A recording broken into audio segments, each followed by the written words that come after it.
Ilang motorista ang na-stranded matapos magkaroon ng landslide sa Bagak, Bataan. Narito ang report.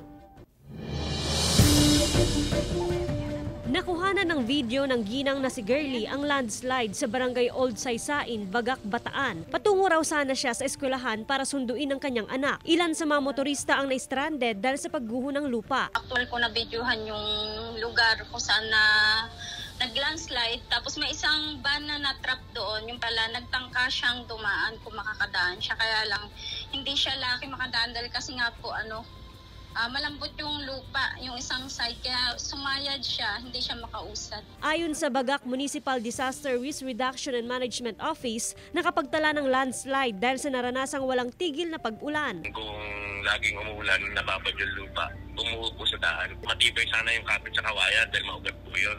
Kaya sa lakas po ng ulan, tumuho po sa yung lupa po. Walang naitalang nasugatan o nasaktan sa insidente. Agad ding nagsagawa ng clearing operations sa daan. Joan Punsoy, One North Central Luzon.